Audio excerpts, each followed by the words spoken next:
I don't need weapons. I am the weapon.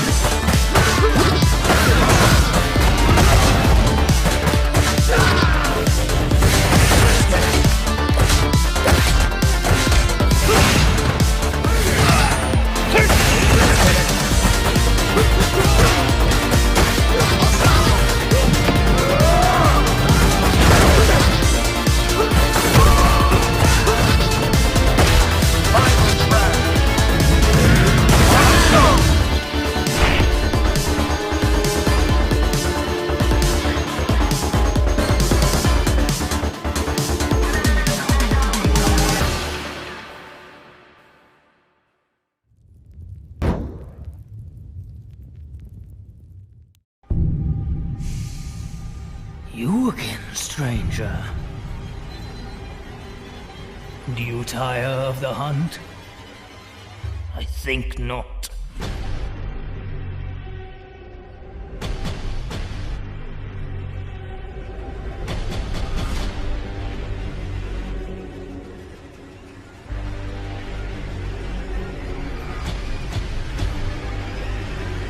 So, do we have an accord? Then you will face the beasts again.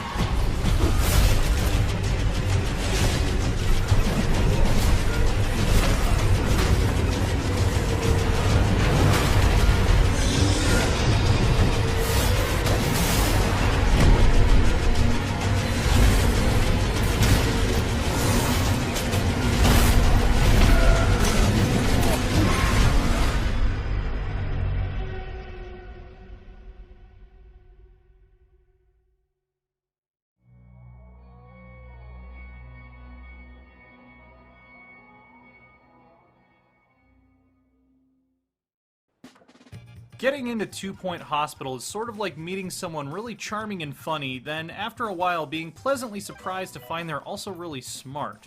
The readable, disarming art style and chuckle-worthy fictional diseases that make patients think they're Freddie Mercury or simply turn into a clown complement a layer of deep strategic problem solving.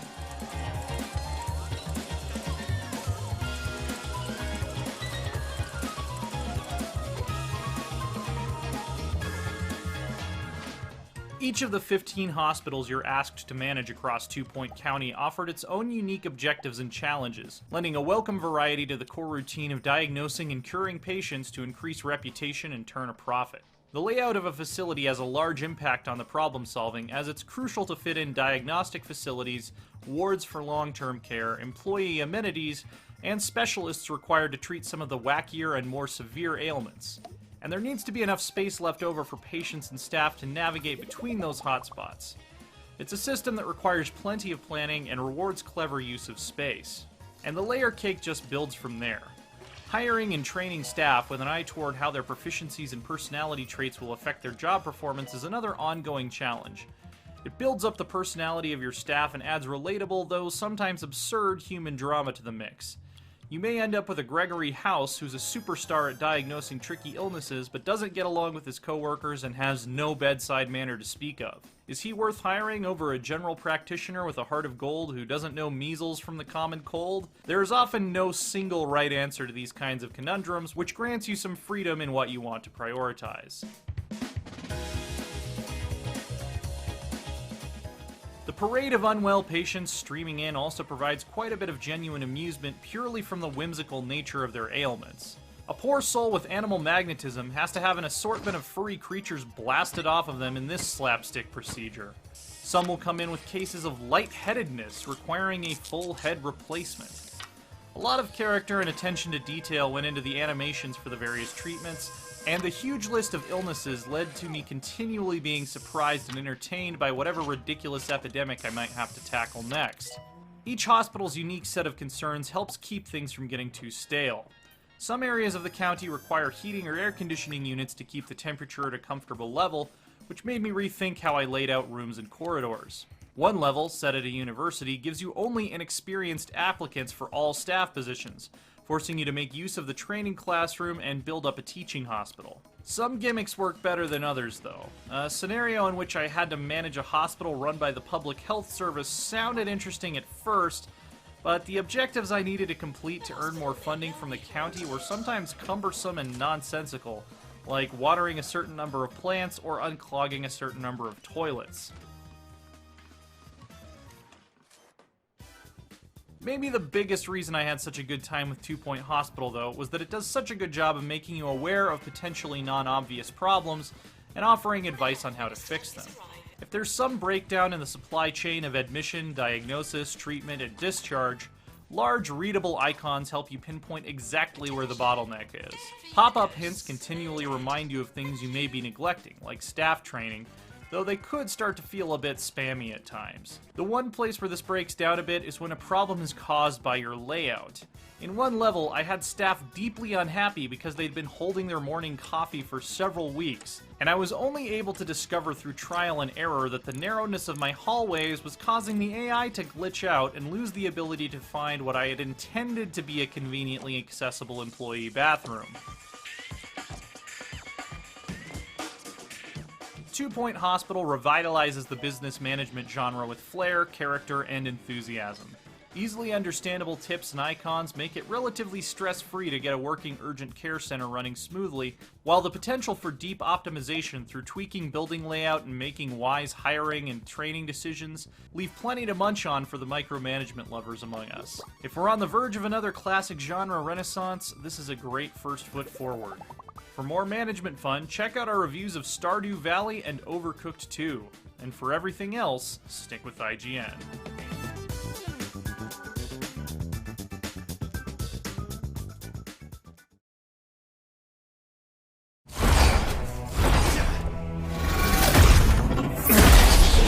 Trying to injure more than my pride, Merlin. Apologies. Hello, old friends. We have so much to discuss.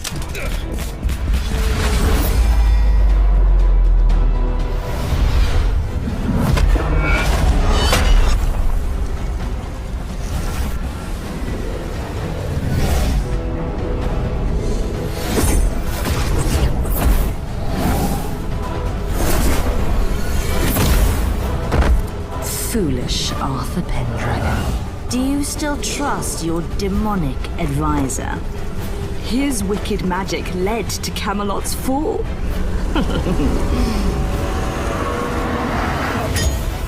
Camelot, Olympus, both will bend to my will.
My name is Elise, and something wrong is happening to me.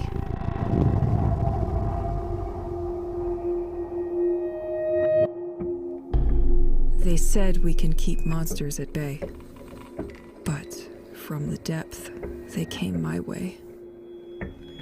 When time couldn't flow anymore, the shimmering sun faded beneath the shore.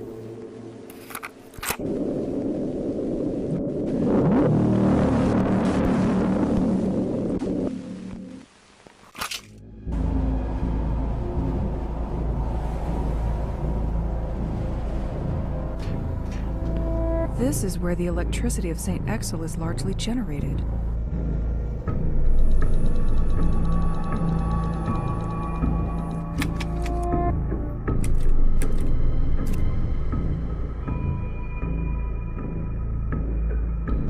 "110 days. For 110 days, the calendar has stayed the same.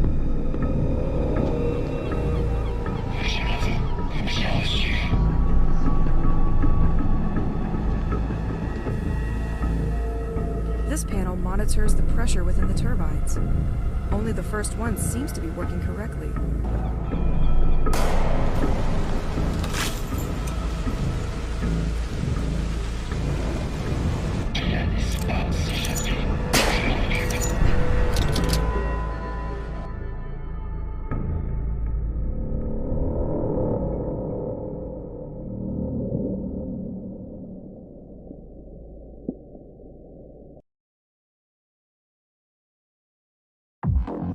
Unlike the phenomenal HBO miniseries that recapped the horrific events of 1986 with gripping realism, Chernobylite uses one of humankind's greatest catastrophes as a stepping-off point for a survival horror experience with a distinctly supernatural slant.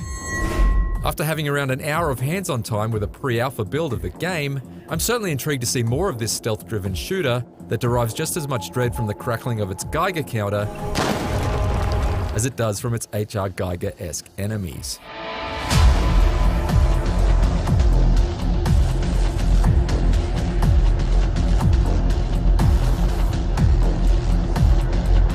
Set 30 years after the disaster, Chernobylite puts you in the shoes of Igor, a physicist formerly employed at the Chernobyl nuclear plant, who returns to the disaster zone in search of his missing wife Tatiana.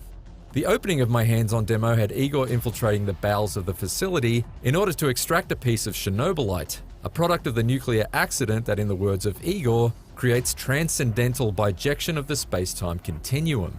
For those of us who aren't Stephen Hawking, that means the Chernobylite is able to power Igor's portal gun in order to teleport between areas via a singularity bubble. In my demo, the use of this portal gun seemed to be restricted to returning Igor back to his base after completing a mission. But theoretically, it could have time travel or trans-dimensional uses later on in the game. The second half of my demo was a mission in the Moscow Eye, a forest-covered area of Chernobyl set at the foot of an enormous radar system. This level was much more open than the nuclear plant, giving me the freedom to explore a variety of abandoned facilities and streets reclaimed by nature, interacting with side characters, suffering apparent hallucinations, and encountering alien enemies that seem to slip in and out of the area via the same wormholes employed by Igor.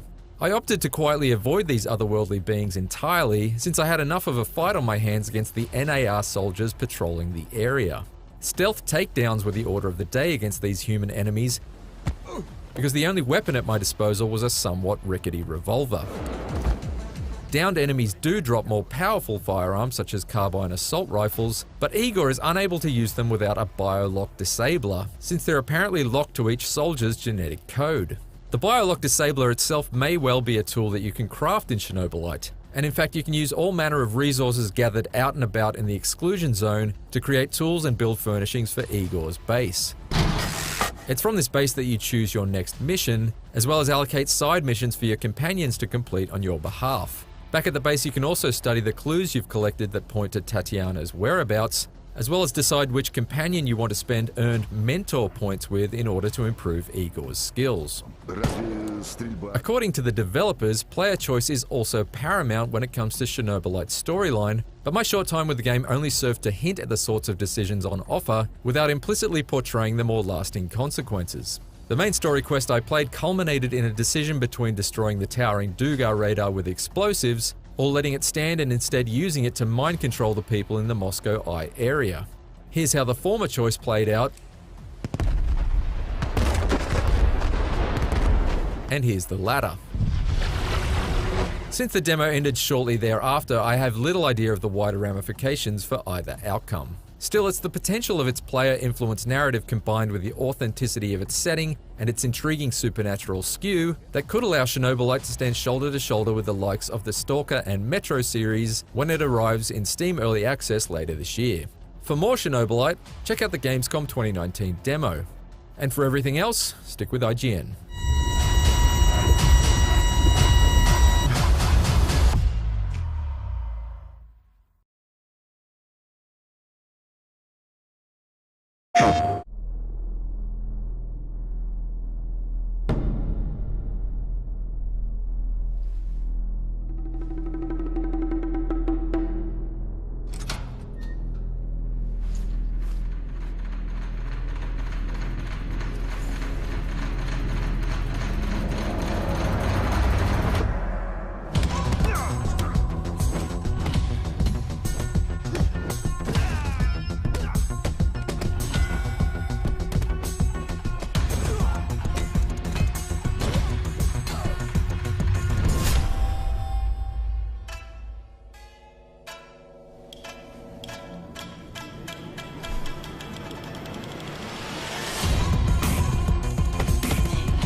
We've been thinking a long time about our next title.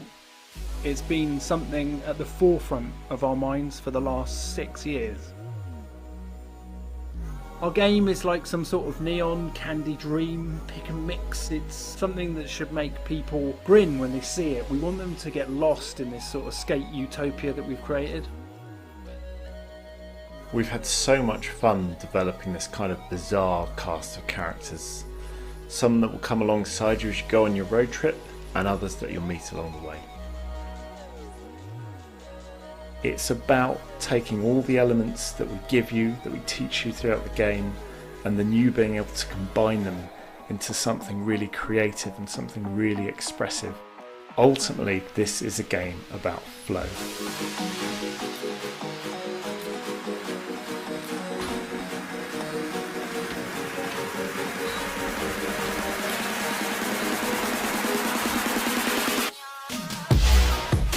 We're making a game that's welcoming to everyone, but one that challenges people at their level. We've developed a whole new world which you don't just skate by, you skate through. It's super unique in its look, and it's got these weird and wonderful people that live there and these crazy things that you'll discover. We've added a ton of new mechanics. We've got quarter pipes, there are split routes and multiple paths through levels, there are wall rides, and there are tons of other cool new things to do on your board. We're super excited to be working on a new OllyOlly and really bringing everything that we've learned over the last 10 years about making these kind of games to make the best game we've ever made. We really hope to capture the weird, wonderful and diverse sides of skate culture. We're amped to finally introduce OllyOllyWorld, and we really can't wait to share so much more with you in the future.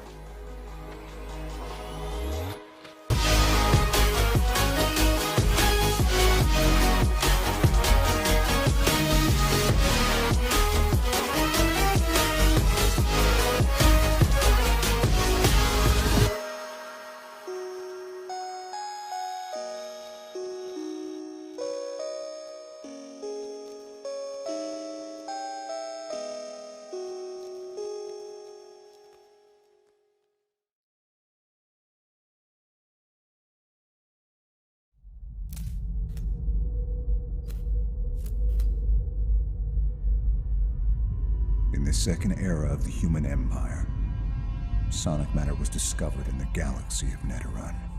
It was here that humans decided to build the Metal Mother facility to harvest the sonic matter, the most precious element in the universe. But it wasn't long before they discovered they were not alone.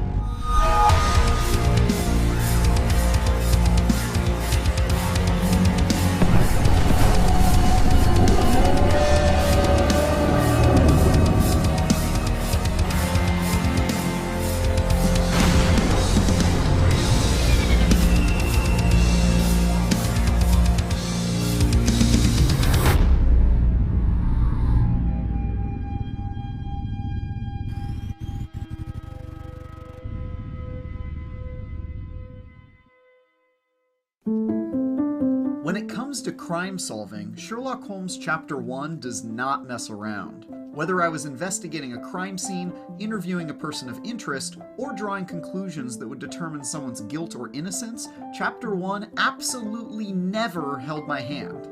If I missed some critical pieces of evidence and accused the wrong person of murder, oh well, an innocent man goes to prison and I get to walk around thinking I've delivered justice. How could she do this? If I found someone committed murder but decided to let them go free anyway, that was totally my prerogative. This complete lack of any kind of safety net or morality system to nudge me in one direction or another was a breath of fresh air that made my short time with Chapter 1 far more interesting than a straightforward adventure game. After all, I'm supposed to be the world's most brilliant mind and a masterful detective. Why shouldn't I be expected to put the pieces together myself or fail in the effort? Even though Chapter 1 takes place during Holmes's early days as a 21-year-old upstart, Sherlock seems ever confident in his knack for observation and reasoning in the section I played, and the short introductory quest immediately required me to put those skills to the test. With my childhood friend John at my side, I dove into a murder mystery involving a mystifying seance and characters with secret pasts and hidden motives. In one section, I used my enhanced talent for observation to discover which person in a crowd had a military background, and in another, I eavesdropped on some gossip to learn about a scandalous affair. Many steps and clues in the investigation were missable if I didn't notice a detail or made an error in logic, which could lead me down a path to unknowingly identifying the wrong killer. And unless I made a habit out of saving and reloading as often as possible, Chapter 1 did nothing to nudge me in the right direction. And I appreciate that about it. Can you describe the thief for me? That said, sometimes Chapter 1's odd way of presenting information and somewhat clunky menus led to errors that felt unearned, while others happened organically as I missed a beat somewhere along the way.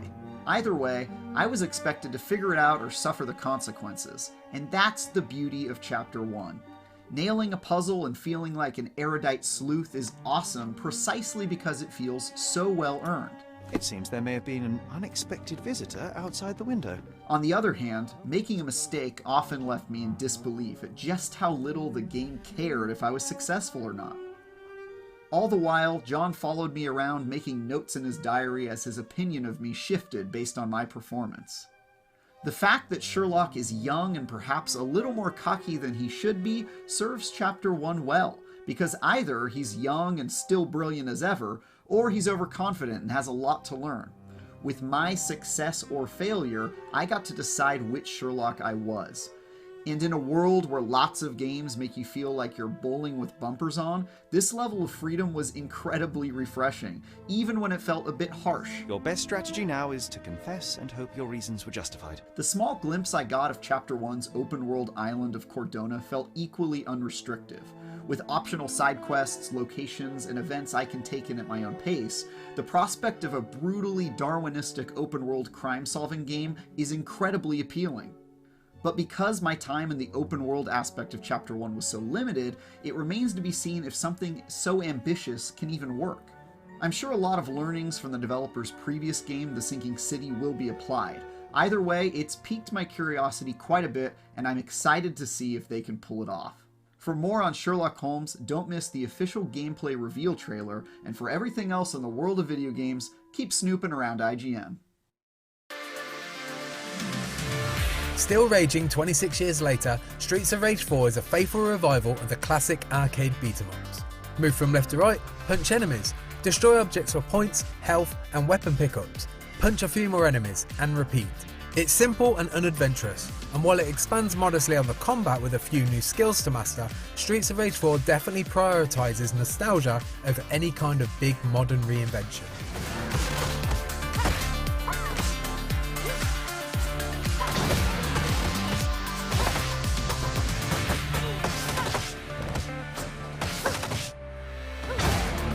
The plot is wafer thin and predictably corny, but it is beautifully presented in a comic book panel style. Mr. and Miss Y, the twin offsprings of series villain Mr. X, are the big bads this time, and their evil scheme is to control the city by corrupting everything good, while looking like a couple of subpar Scott Pilgrim villains. It's all very silly, but in a knowing, not taking itself seriously kind of way, and it just about pulls it off. It's 10 years since the events of Streets of Rage 3, and series regular Axel Stone and Blaze Fielding returned to fight crime again, despite likely being too old for this shit. To balance out the familiar with something different is the addition of 2 brand new characters, Cherry Hunter, the daughter of series stalwart Adam Hunter, and a cybernetic armed absolute unit called Floyd. Just like in the old games, each character has a special move that does a lot more damage at the cost of taking a chunk out of your own health bar. However, an added risk-reward twist for Streets of Rage 4 is that any lost health can potentially be earned back if you string a combo of standard attacks together on top of it, and any break in this combo results in the health being lost permanently.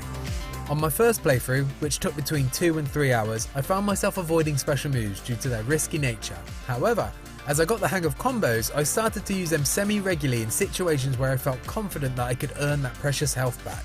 It's a simple but interesting minigame, and perhaps the most important addition in progressing the Streets of Rage formula as a whole. A stronger weapon in your arsenal are the star moves. Every character's is slightly different. Axel's, for instance, is a flaming rising uppercut, while Cherry's is a Pete Townsend inspired guitar power slide, but triggering them will do huge amounts of damage to any Y Syndicate members and lucky enough to be in your path. Using them while fighting regular goons often feels unnecessary, as most situations are manageable, but they're still a fun spectacle, with Floyd's screen-dominating Unibeam being a visual favourite. Another enjoyable addition to the combat is the inclusion of the weapon catch maneuver. Throw any weapon at an enemy and, if it makes contact, it will bounce back and give you a split second to catch it and keep whacking away. Like Gears of War's active reload time button press mechanic, there's a rhythm to master, but once you've done so, it's completely rewarding.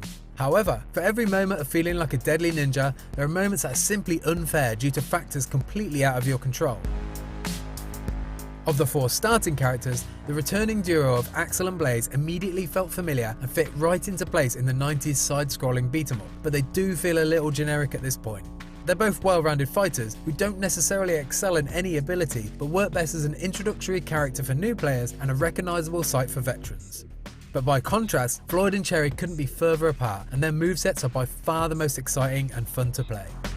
Cherry Hunter, despite carrying a guitar on her back, can move at a significant speed, which is literally a nice change of pace to the other characters, and that made her my preferred choice in my first playthrough. Her ability to sprint and weave through attacks feel more in line with what I expect a modern Streets of Rage would play like, which is also why I was initially disappointed with how sluggish the other characters felt in comparison. Floyd, for instance, is by far the slowest character, but I soon appreciated what he lacked in speed is compensated for in strength. His ability to toss enemies around like ragdolls eventually won me round and had me experimenting with different playstyles. The music sets the tone and definitely feels on brand with the iconic beats of the series, although I'd have to say in the era of game soundtracks like Hotline Miami and the recent Final Fantasy VII Remake, they don't quite hit the same sort of I can't get this track out of my brain status, or even its predecessors. All 12 levels predictably end in a boss fight, and for the most part, there's a good balance of variety and difficulty throughout. Most are smartly designed, with challenging attack patterns that you'll need to learn. But disappointingly, there are repeated enemies in later levels with arbitrary difficulty spikes, like here's 2 of them now. In general though, the enemies are a good mix of old and new, with neither feeling out of place despite the 26-year age gap. I played through the first time alone, but that was only half the fun. Less, even. The 2-player online co-op really shines through with the intensity and chaos increased. It also made me fully appreciate the potential character combos and the satisfaction of perfectly executing a tandem move. If you're looking for longevity, 2-player co-op is where it's at. Streets of Rage 4 also has local 4-player co-op, but due to the current isolation circumstances, I was unable to try it. Beyond the campaign and its 5 difficulty levels, Mania is exactly what it sounds like. Other options are the boss rush mode, arcade, which is basically the story mode with a consistent life count, and a PvP battle mode to mess around with. But frankly, the story mode satisfies those combat itches far better than any of these other modes, and if you're playing alone, there's little replayability on offer. One thing Streets of Rage 4 does offer, however, is a wealth of nostalgic choices, such as the retro Streets of Rage 1 and 2 soundtrack and old CRT filters. It takes a little grinding to unlock, but there's also a lifetime point system that gives access to faithfully recreated, playable characters from previous entries in the series, and there's also a modern version of Adam who unlocks during the story. These aren't just skins either, these characters have their own movesets, animations, and sound effects. Despite contrasting against the lush, cartoon-like world of Streets of Rage 4, these retro characters fit nicely into the combat loop and help reinforce how the latest installment reignites that passion for the series through nostalgia. In fact, they're so accurately recreated that annoyingly the characters from Streets of Rage 1 don't even have special moves and must solely rely on their basic star moves from the original. As a result, they feel at odds with the new risk-reward system, and it pretty much renders them unusable on the harder difficulties. In a way, this feels like a metaphor for the entire game. Instead of taking bolder steps to modernise the formula, Streets of Rage 4 sticks rigidly to the past for little more than nostalgia's sake. Streets of Rage 4 delivers the greatest hits of the classic series, and is at its best when played with friends. If the primary focus was delivering a traditional Streets of Rage experience with a modern coat of paint, then it absolutely succeeds. But while it layers on a few new and interesting mechanics, it's still a very conservative update to a quarter-century-old format that feels like a slave to the past.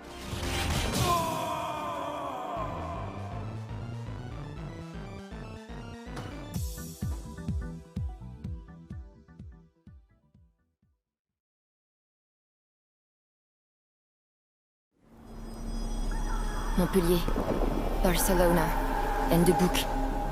All gone in a day. I thought we agreed to be quiet. Calm down, man. Impressive! Let's burn some Zeke.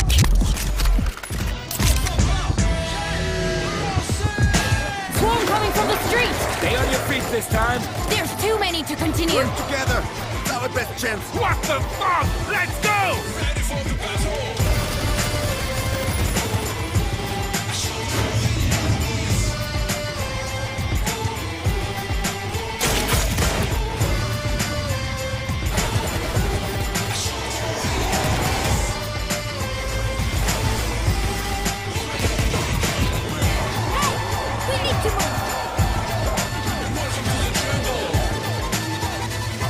Catch this!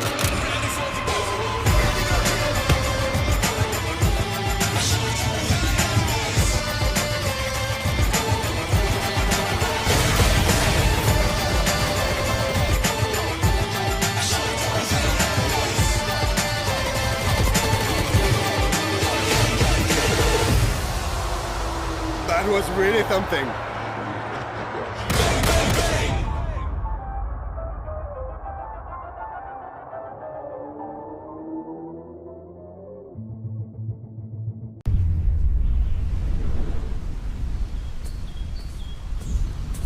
What's the last thing you remember? The many shall suffer for the sins of the one.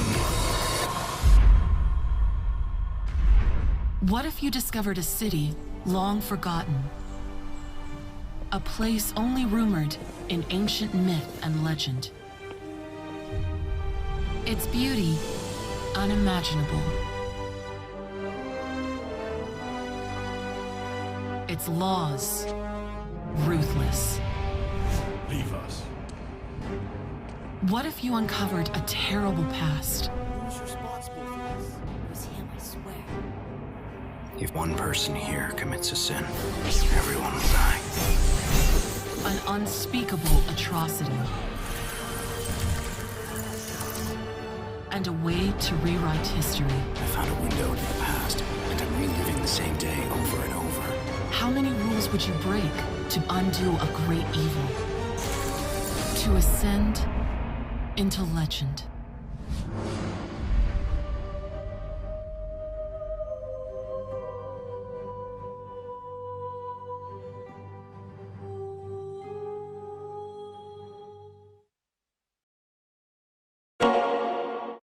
Welcome to 2 Point Hospital Jumbo Edition. Of course, 2 Point Hospital Jumbo Edition comes absolutely jam-packed with a game that you know and love. The game that lets you manage a hospital, that lets you diagnose and treat your patients, that lets you decorate to your heart's content. But it also comes with much, much more. That's right, Jumbo means lots. Lots of content. Like the Bigfoot, Pebbly Island, Close Encounters, and off-the-grid expansions. Champion! There's more hospital content than you can shake a stick at. Trust me, I've tried. So, 2 Point Hospital, anyone? Make mine jumbo.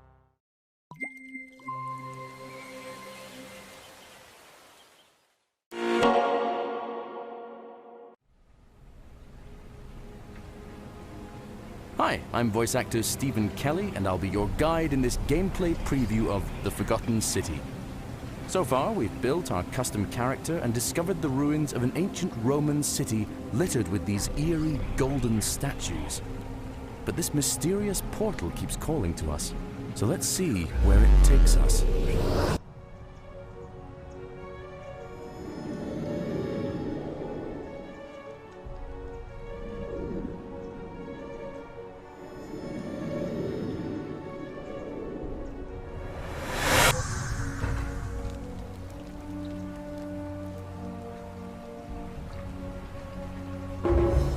Here we are 2,000 years in the past, in the year 65 AD.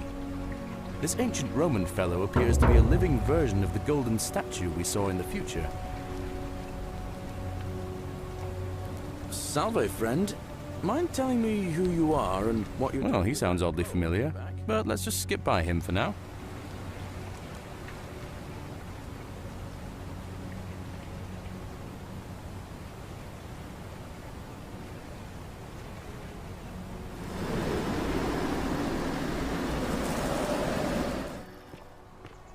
The game is a murder mystery set in an ancient Roman city.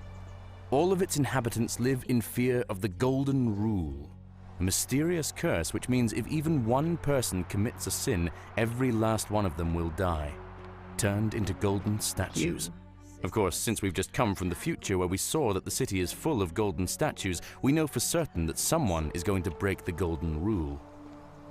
Ah, a fellow traveler from a faraway land. Our job, if we're up to it, is to solve the ancient mystery of who's behind this. And since the game has multiple endings, the fate of the city is entirely in our hands.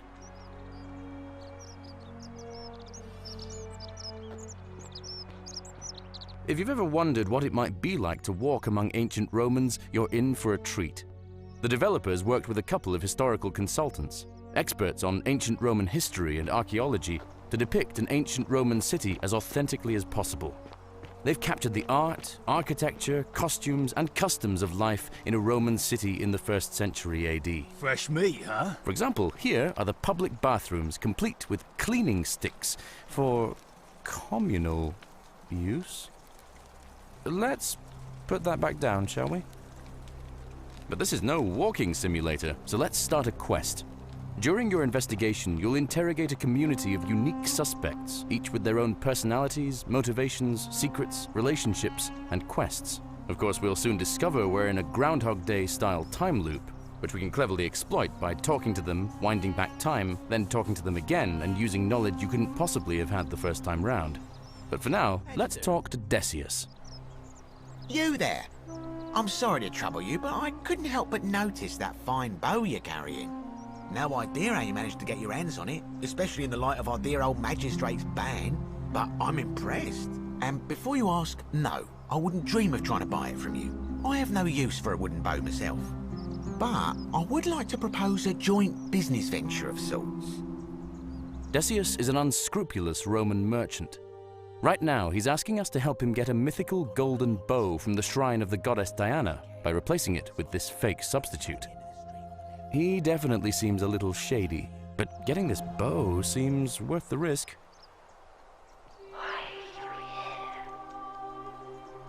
Let's move towards Diana's shrine. As some of you may know, the goddess Diana, who the Greeks called Artemis, was the goddess of the hunt and famously carried a golden bow, and we are going to steal that bow. It seems that some hornets have decided to make a nest here. Hornets are dangerous, of course, but we'll be in and out of here so quickly it probably won't be a problem. So, Decius said we need to extinguish the braziers before taking the bow. Let's do that. And now we can safely take the bow. That was a little too easy. Now, back to Decius. Is that you, partner? Do you have the bow? Wonderful. Just go ahead and slide it under the door for me and I'll unlock it for you. A little bit slow, aren't you? Yes, I locked you in.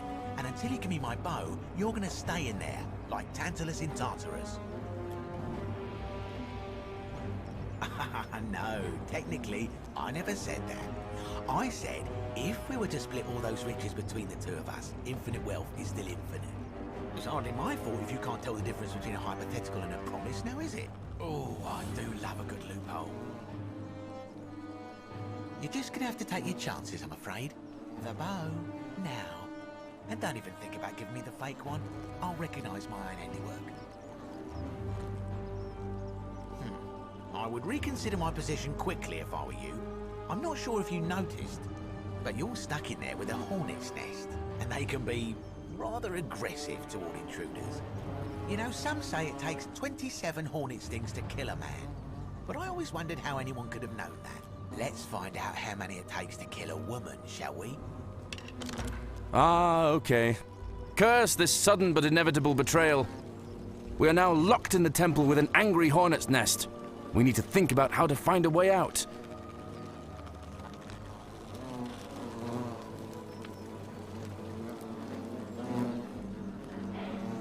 Let's follow the voice's instructions. Now apparently this bow turns anything organic into gold, so... Yes! It worked! This looks like our only way out.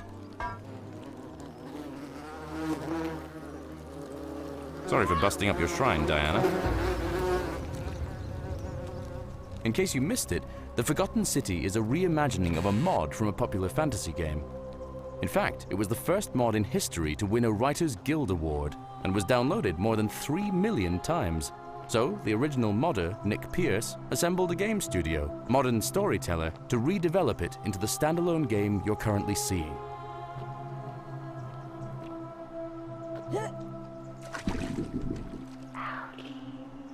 Alright, it seems we can't get through this way.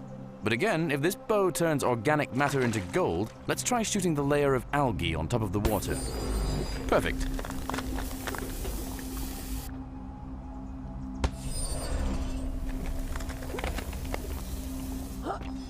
The Forgotten City, you'll alternate between phases of investigation, where you'll talk to people and try to unearth their secrets, and exploration phases, asking you to solve puzzles like this one.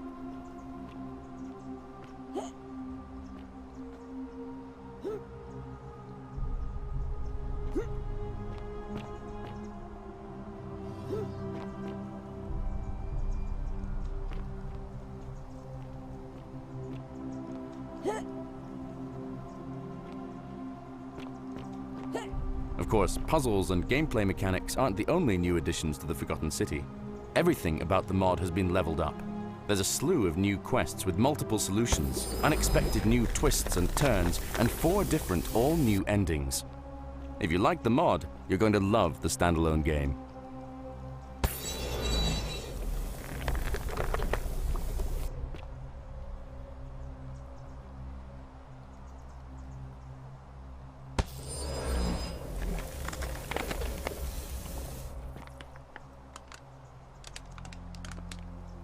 Looks like we've escaped the cave and found our way into an abandoned palace. Who knows what is awaiting us next? But that is for another time. Thank you so much for watching this preview. The Forgotten City is coming this July to PC, Xbox One, Xbox Series X, PS4, PS5, and Switch. If you'd like to be notified when it's out, please wishlist on Steam. I hope you have fun unraveling the mysteries of the Forgotten City.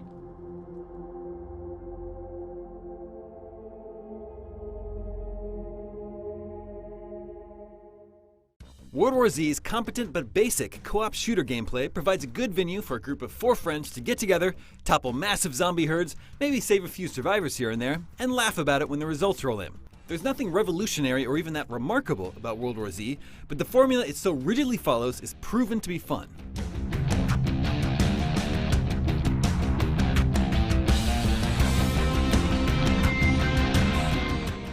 Comparisons between World War Z and the Left 4 Dead series are more than justified. Unavoidable, even.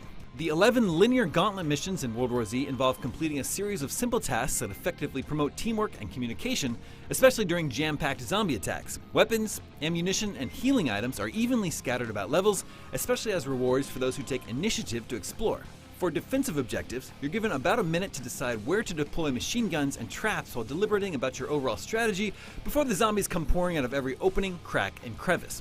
Naturally, there are 4 special types, like the pouncing lurker, who pins you down and needs to be knocked off by a teammate. Much of World War Z's arsenal of weapons come across as a bit bland, with the one exception being the fun-to-use and hard-to-find crossbow. Its arrows pack an explosive tip that sends small groups of zombies flying into the air after a satisfying detonation. It's a blast to use, but sadly it's one of the few items to offer an exciting way to deal with the undead. World War Z does distinguish itself in its choice of settings, at least. Running through the snowy landscapes and eerie museums of Moscow brings a refreshing vibe to the typical undead battles. The streets of Tokyo and dilapidated subway entrances of New York are pretty and detailed depictions of post-apocalyptic despair and destruction. The panicked sight of zombies floating over the rooftops of buildings, trampling over each other in a fit of relentless motion is visually fascinating. Seeing swarms of zombies pile up and stack on top of each other so fluidly just to get up to your location is a sight to see, especially since it's a staple of the World War Z movie universe and one that helps it stand out from other zombie shooters.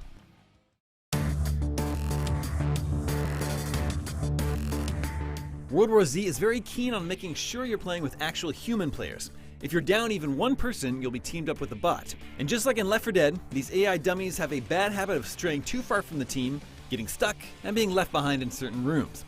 That said, the zombie AI feels right and responsive, especially during stealthy moments where a missed headshot from your pistol can alert nearby enemies. That's a good sign.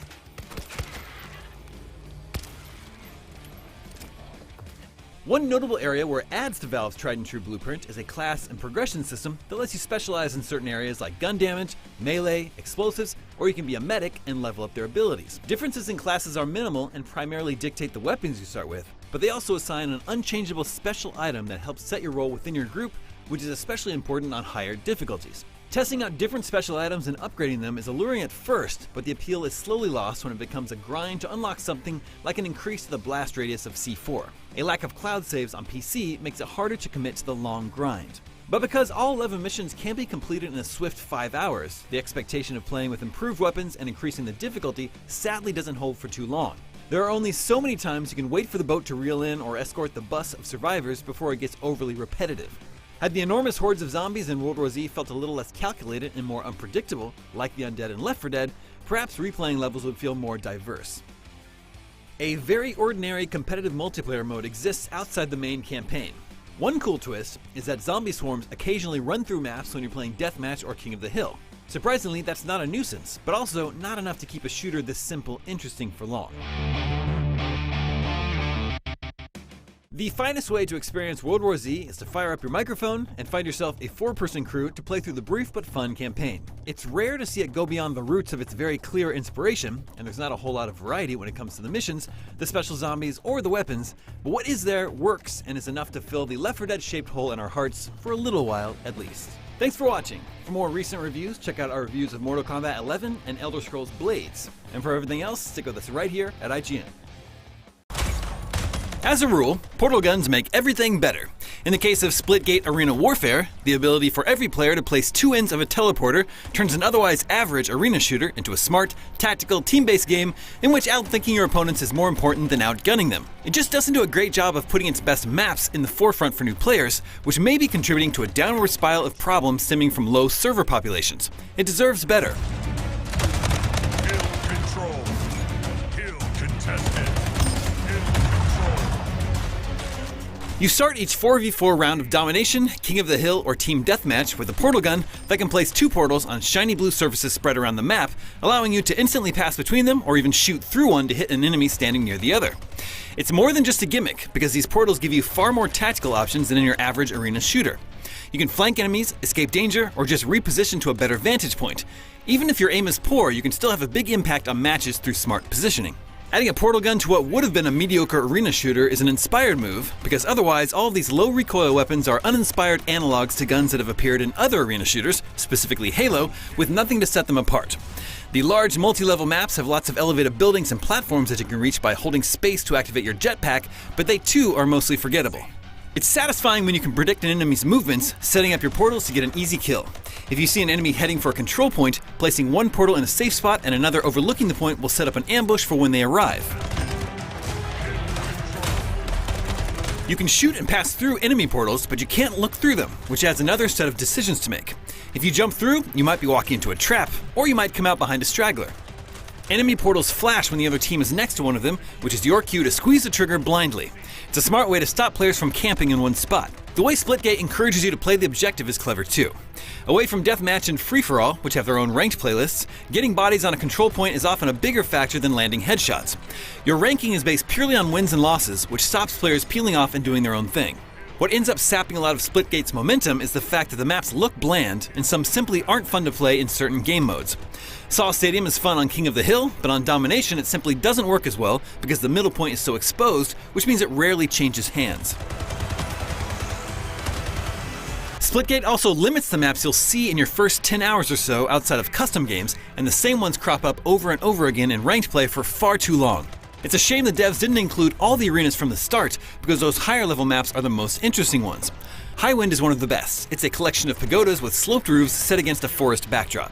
Performance is patchy, and a few times the frame rate dropped for no apparent reason, causing unfair deaths. In several fights, both players died at exactly the same time, which shouldn't really happen unless you're dueling with guns that fire slow-moving projectiles. Perhaps because of these issues, Splitgate's player count now regularly dips below 1,000 concurrent players.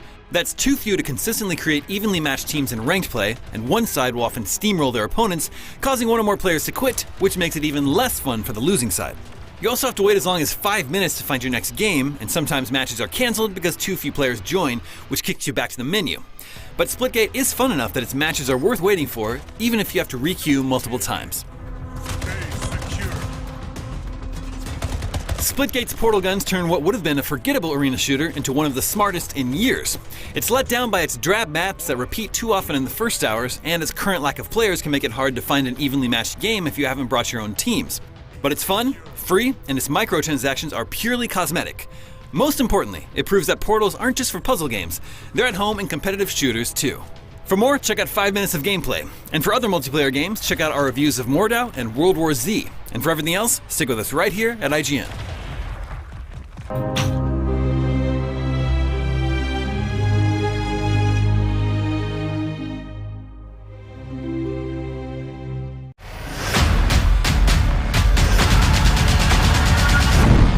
IGN Summer of Gaming. The biggest video game event of the year is now all summer long. From our IGN Expo loaded with exclusive gameplay and reveals, to exciting first looks at the hottest new games and in-depth developer interviews. It's going to be awesome across the board. IGN Summer of Gaming has it all.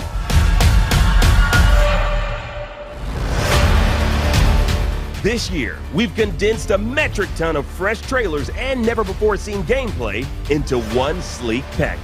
It's IGN Expo, and you're about to attend. Don't worry, there's no ticket price, barring whatever you're already paying for your internet connection. This is our special corner of the summer, and our chance to show off all the unique games that make up the greater gaming cosmos. So buckle in, because here come more games than you can shake a joystick at. IGN Expo starts now.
Hello and welcome, ladies and gentlemen, to our very own IGN Expo! Expo! Now, this right here is the chillest place to be during this hot summer of gaming. You see the way we're dressed? We're clearly here to have a good time. I'm Akeem Lawanchin, joined by my festive buddy, Brian Altano. And for the next hour, we're going to be bringing you exclusive first looks at upcoming video games that'll likely leave blisters on your thumbs from the sheer thought of playing them, Brian.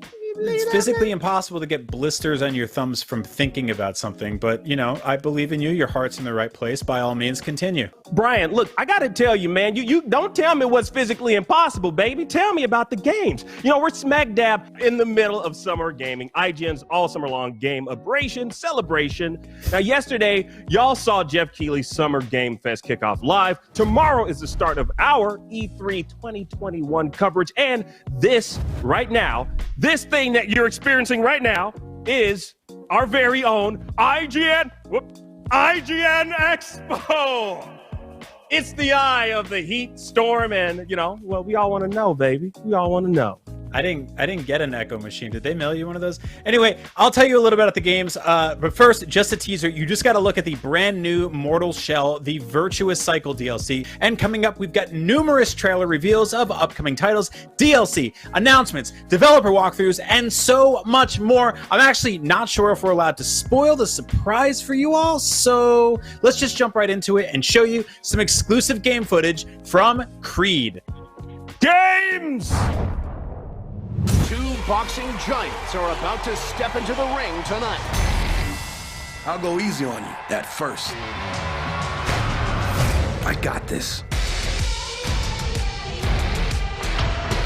Let's do this. That's a knockdown. There is no tomorrow. Dead meat. I defeat all men.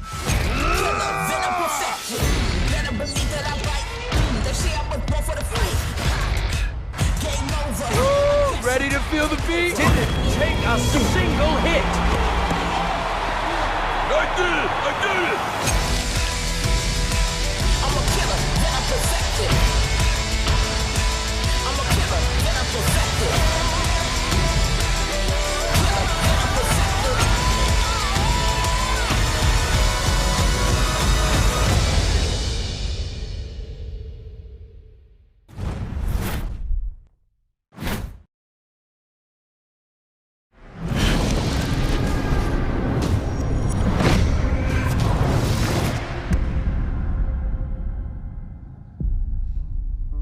The position of the inkwell indicates that the victim is left-handed. However, the bullet entered the right temple. That's strange. The goodbye letter was written while the victim's glasses were left untouched upon the nightstand. Who would want their final words to appear crooked? Traces of a long dress is a crime disguised as suicide.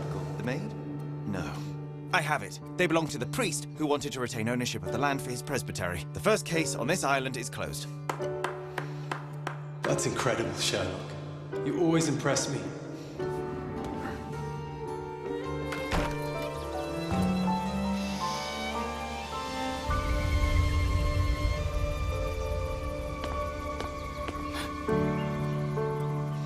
Well, did you really think that you could come to this island without getting a little dirty?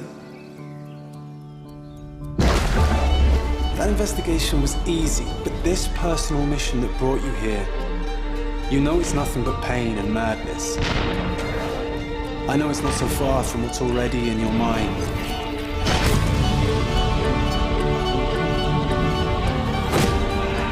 But once the truth is revealed, will it help?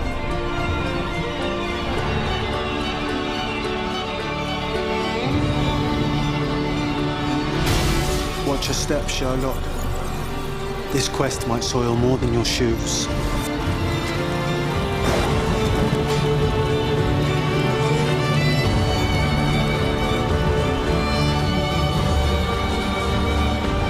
You're not ready for this investigation.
Man, I gotta tell y'all, what a block of awesome that was. I'm so excited for Doki Doki Literature Club Plus, especially as a man living in the middle of a pandemic. You know, I wouldn't mind having Monica in my reality these days, and I know I'm not alone. Actually, I am alone, which is why I want a video game character to come keep me company.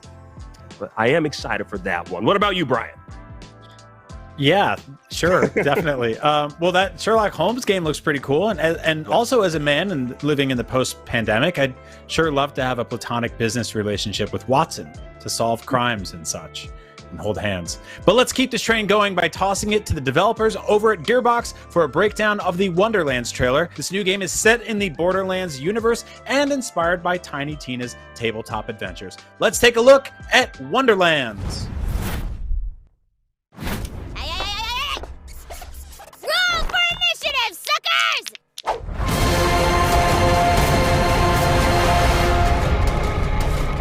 Hey everybody, my name is Matt Cox and I'm the creative director of Tiny Tina's Wonderlands, and I'm thrilled to be able to go through this trailer with you today. Tiny Tina's Wonderlands is an entirely new adventure set in an unpredictable fantasy world that's full of whimsy and wonder and high-powered weapons. Packed with fresh gameplay ideas, irreverent humor, a crazy story-driven adventure, and repeatable endgame content that you can enjoy with friends in co-op up to 4 players. You cannot hide from fate. So on your quest to defeat our main villain, the Dragon Lord, you're going to fight a variety of monsters, from shambling skeletons to, like this, sharks with legs. So designing for this chaotic brand of fantasy lets us run wild with our imagination. So you can expect some slightly warped takes on high fantasy. The awesome Gabe Kunda voices the mysterious figure that you hear in this trailer. Now, he's not the protagonist. Players can actually create and customize their own multi-class heroes in Tiny Tina's Wonderlands. Players won't literally customize their weapons, but you will collect a wide variety of loot and a wide variety of rarities. So you have guns, spells, melee weapons, and of course you'll have your skills that you can use, and then you'll be able to find loot like armor and amulets and more. Spells are a big part of our combat loop, and while it's true we do not have grenades in this game, we actually like to think of our spells more as mini skills because of their power and their variety of behaviors. Our cast is incredible. We have the headstrong Captain Valentine, the rule-obsessed robot Fret, and of course our tyrant villain Dragon Lord, and Tiny Tina, and they're all brought to life by these great actors. And of course, enter a magical diamond binacorn leaping in to save the day here. This speaks to the wild and irreverent humor in Tiny Tina's Wonderlands. Now, all of this takes place in a game within a game as players experience a round of bunkers and badasses, a chaotic fantasy tabletop adventure where anything can happen. The very unpredictable Tiny Tina makes the rules, she changes the world on the fly, and guides players on their epic fantasy journey. Now, a lot of the tone and humor in this story springs from this chaos. This takes place shortly after Assault on Dragon Keep, but if you don't know what that means, that's okay, because this is a brand new adventure in a brand new world in the mind of Tiny Tina, playing bunkers and badasses. We absolutely love Tina and the crazy world that we're creating, and it's been an absolute joy working on this game. So we're very excited for everyone to share in this experience when it launches next year.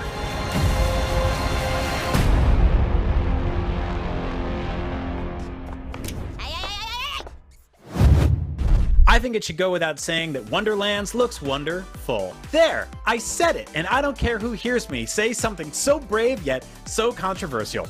Anyway, we've got more gaming goodness coming up on the IGN Expo when Summer of Gaming 2021 returns, so don't go anywhere.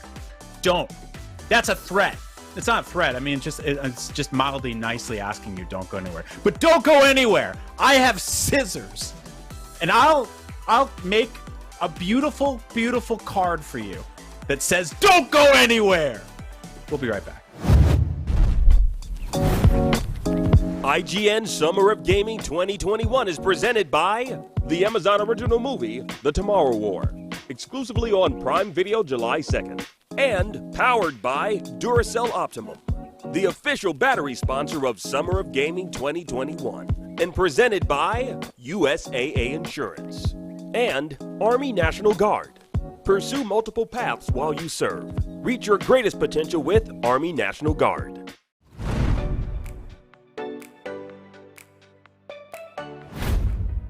only is IGN the world's biggest media brand for games and entertainment, but we also have a team of some of the world's biggest fans of your favorite franchises. From breaking news and exclusives, never-before-seen looks at movies and games, to reviews, let's plays, and live streams, IGN brings you all the coverage you need, no matter where you are.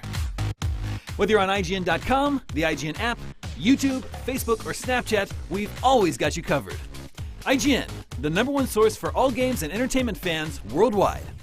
Everybody loves watching a speedrun of their favorite game, but what if you got a chance to peek into the mind of the developers behind those games as they watch their hard work get completely destroyed right in front of them? What is happening right now? That's exactly what happens on every episode of Devs React to Speedruns. We invite you to ride along with the developers as they watch, react, and enjoy some of the craziest gameplay by the most skilled speedrunners on the planet. Tune in every Saturday for a brand new episode.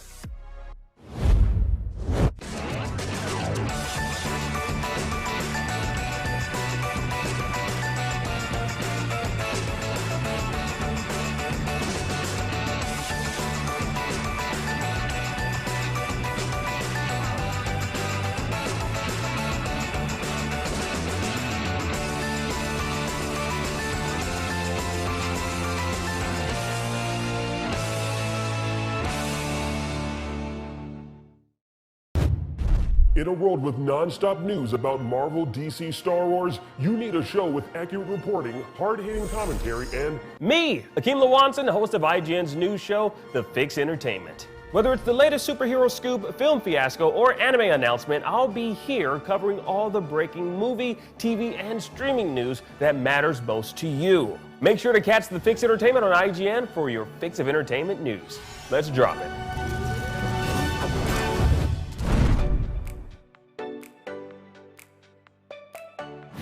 Welcome back to IGN Summer of Gaming Expo. I'm glad you stuck around and I didn't have to use these scissors. Time to get rid of them.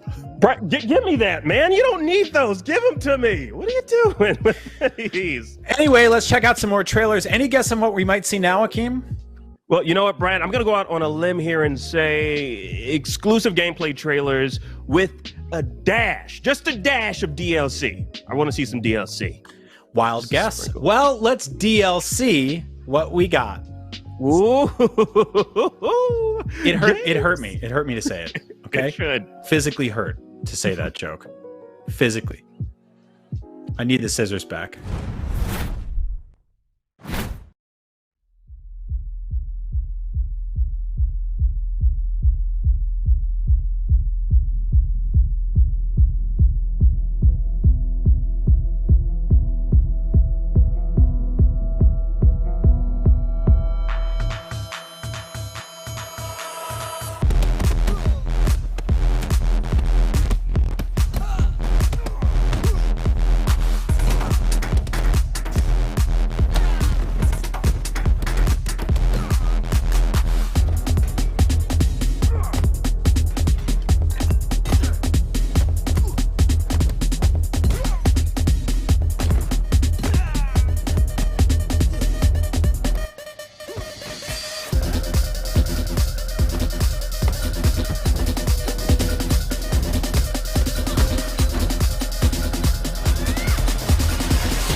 what you're thinking.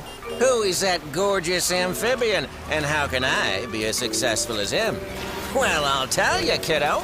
You gotta come to Ratlandia, the place of opportunity, where even the ice cream's dreams of hitting the big time. You see these guys? They've got that go-getting attitude, making it happen in the streets. And oh, the streets, kid! Forget paved with gold. Here, there's nothing but miles of the smoothest concrete ramps and grinds everywhere. Makes you want to grab your board and... Hold on, you can skate, right? Whatever, you pick it up! Or not. Look, it's fine. Your skills, my connections, ain't nothing we can't achieve.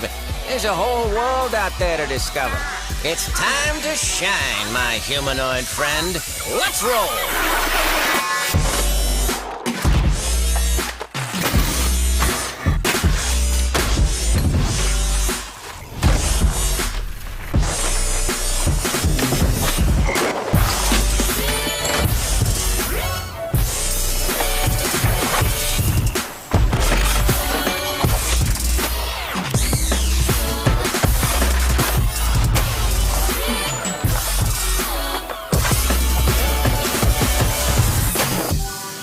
OllyOllyWorld. Take a trip.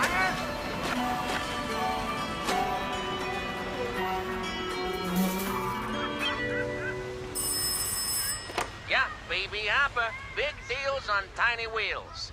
You need a board? You need a battery for that? Hello?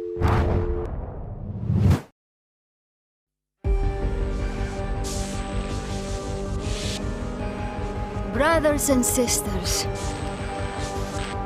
you're hearing my voice because we have reached a crossroads in this war.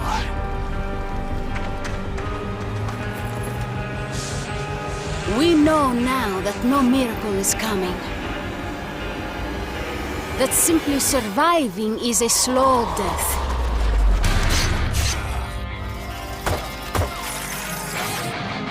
That we will not win by holding our ground. Our ranks have grown, our skills have sharpened, and our weapons are loaded. We have initiated a new strategy in Kamchatka. Our forces are prepared to take back Rome.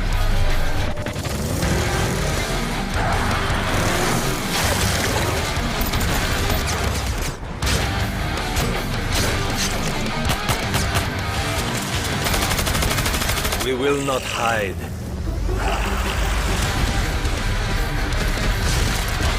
There will be no retreat. Today we claw back from the brink. Today we make a stand.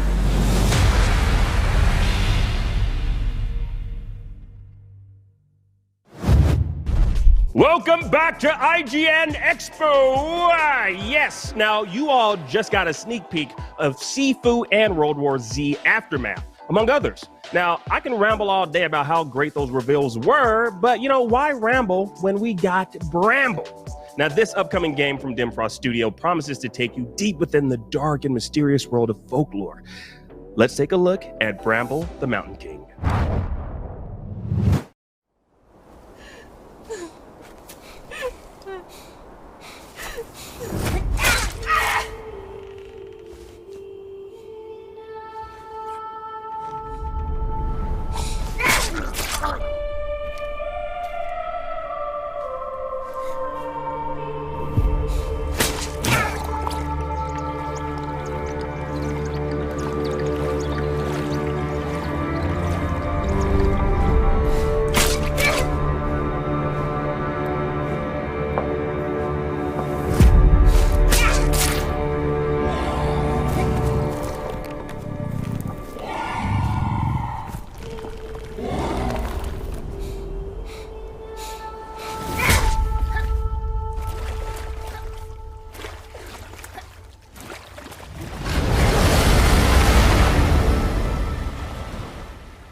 I gotta say, Brian, Bramble, that was something. I'm all in on this one. You can definitely, from now on, call me a brambling man.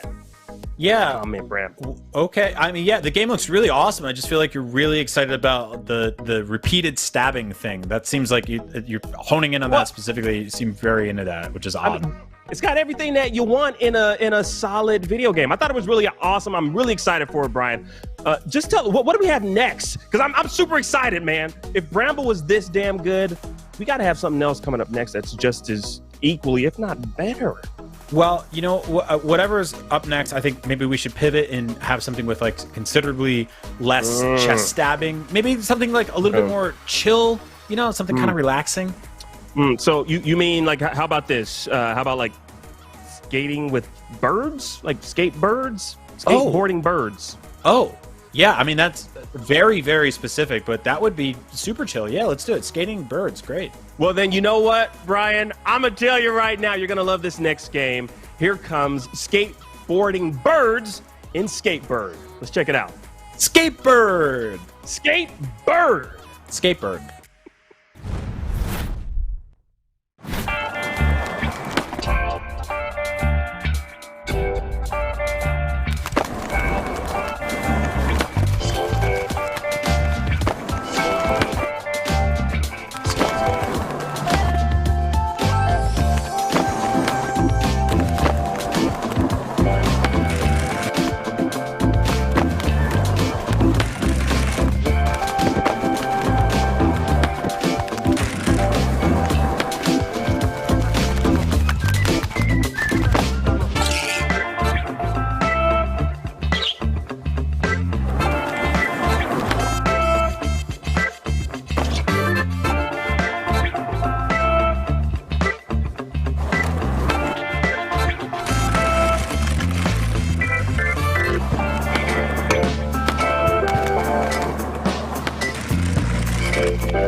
Wow, what a day. Well, that's all the time we have here on IGN Expo. I want to thank my hairstylist. I want to thank my... Brian, hold on. Wait, are you insane, man? We're only halfway through. What are you doing? Oh, wow. Well, this event is stacked with even more exclusive reveals and brand new trailers than I could have reasonably anticipated.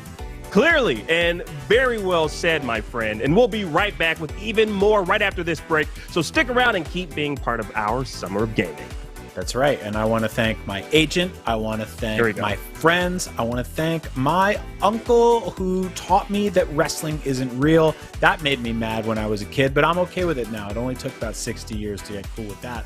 But I want to thank the guy who cleaned the local pool when I was... IGN Summer of Gaming is powered by Duracell Optimum. All summer long, we're bringing you the game announcements, developer interviews, and all the demos you care about. So get comfortable and get ready to play.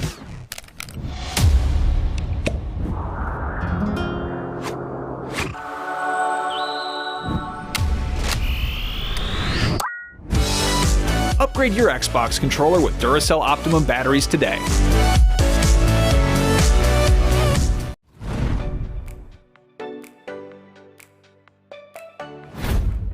Not only is IGN the world's biggest media brand for games and entertainment, but we also have a team of some of the world's biggest fans of your favorite franchises. From breaking news and exclusives, never-before-seen looks at movies and games, to reviews, Let's Plays, and live streams, IGN brings you all the coverage you need, no matter where you are. Whether you're on IGN.com, the IGN app, YouTube, Facebook, or Snapchat, we've always got you covered. IGN, the #1 source for all games and entertainment fans worldwide.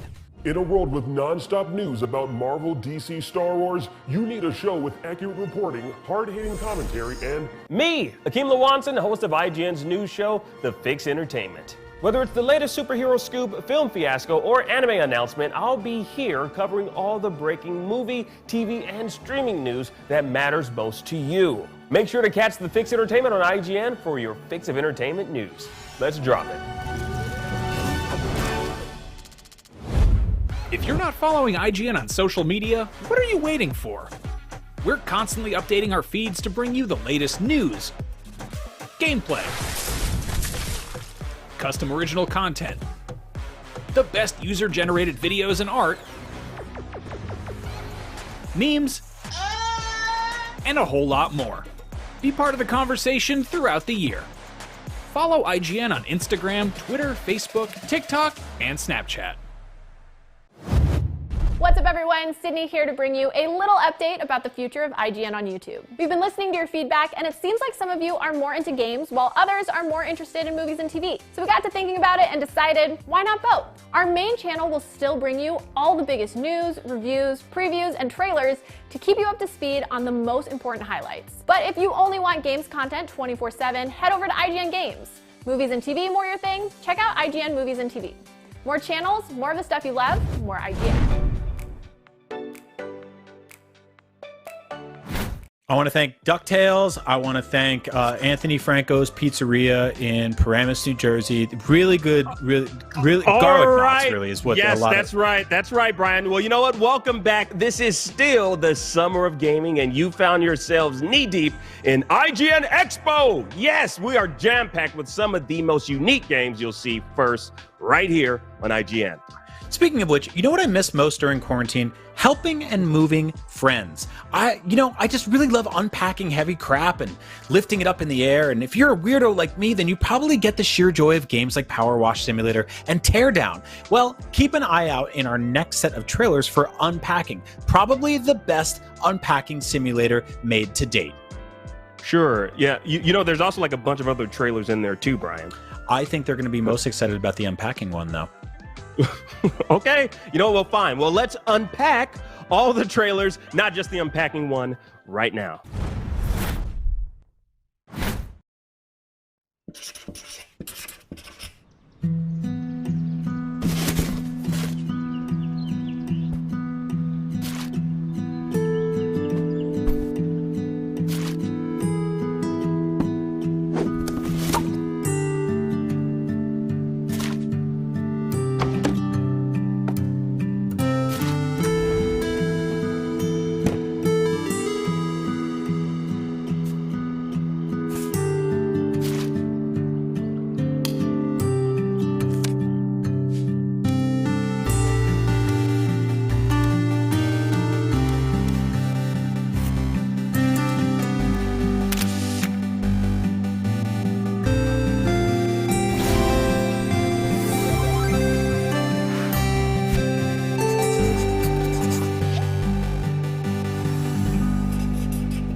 Hi, and welcome to a very quick sneak peek look at 2 Point Campus. If you're not familiar with 2 Point games, think fun simulation management with a very particular 2 Point twist.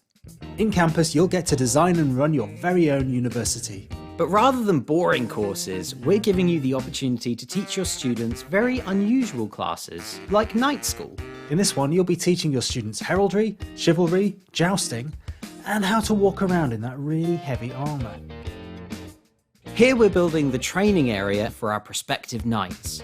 We watched a ton of live streams of 2 Point Hospital, saw what people were vibing with, and we've added a ton of new creative tools for Campus that will let you build outside, create new buildings, landscape, and place trees and pathways. Here you can see some of our night school students warming up with some practice dummies. If they can nail their classes, they'll get themselves straight A's. But if they don't have everything they need, great teachers, great equipment, and of course a great social life, they may fail. It's just a super quick peek, but that's just a taste of what's to come in 2 Point Campus, which is out in 2022. If you sign up on our website at 2pointcampus.com, you can get yourself a free in-game item when the game launches. Lovely.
Salve, friend.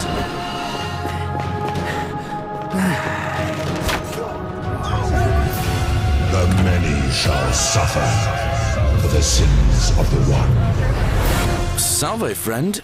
Mind telling me who you are? I don't think so. I've never seen you before in my life. Somebody in this city is about to break the golden rule. Some people say it's the creation of an all-seeing God who's watching everything we do.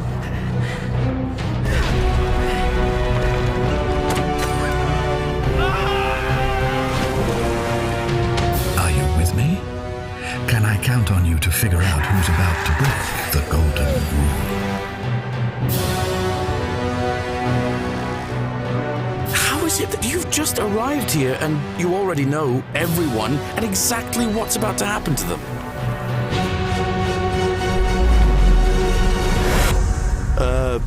Salve, friend. I'm Galerius.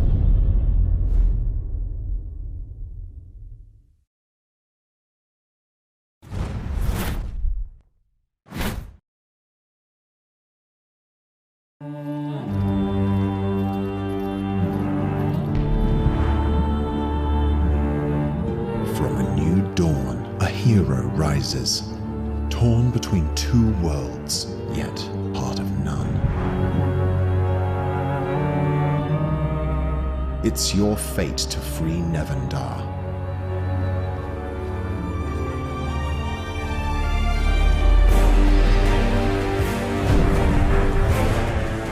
Disciples Liberation brings tactical turn-based battles into a dark fantasy strategy RPG. Find your place in a world of endless raging war between the four factions.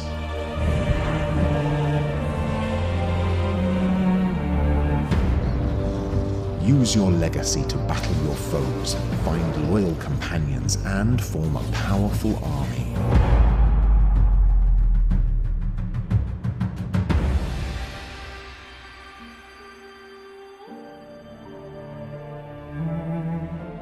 Choices are what define us.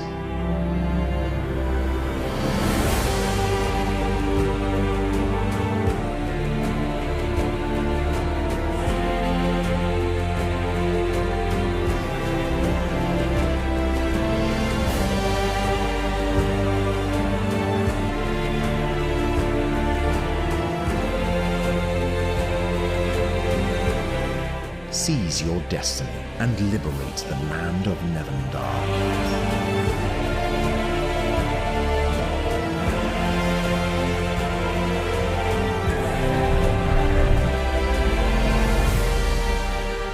Disciples Liberation. Coming soon to your PC, PlayStation, and Xbox. You just saw the trailers for Unpacking, Disciples Liberation, Unpacking, and before that was The Forgotten City, and also Unpacking. Yeah, there's a lot of unpacking there. Now, Brian, you might remember our next game made waves when it was first announced 3 years ago, but we haven't heard a ton from the team lately. Now, with that said, the little fox who stars in this Zelda-ish indie title still looks just as cute. Akeem, I am so excited about this one. Let's check in with Tunic. Tunic has been a darling of the gaming scene for several years now, and that's been its one and only problem. It's been quite a while since we first saw it, and it's still not out yet.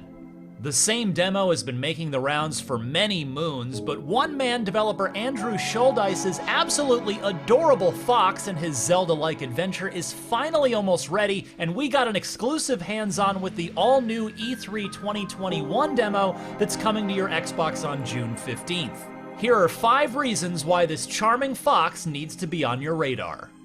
Tunic's old demo didn't really make it clear how challenging the combat can get. In the new demo, which includes a slice of the overworld as well as one dungeon, you'll encounter a number of different enemies after you find, in order, a stick, a sword, and then a shield. From simple blobs to laser turrets to a giant bone monster that, try as I might with every power-up I could find in the demo, like ice bombs and sticks of dynamite, I could not bring down.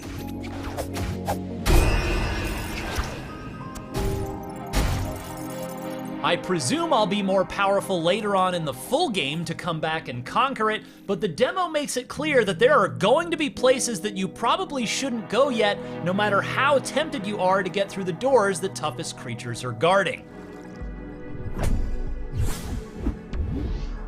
Speaking of which, who the heck is this fox? What is going on in this world?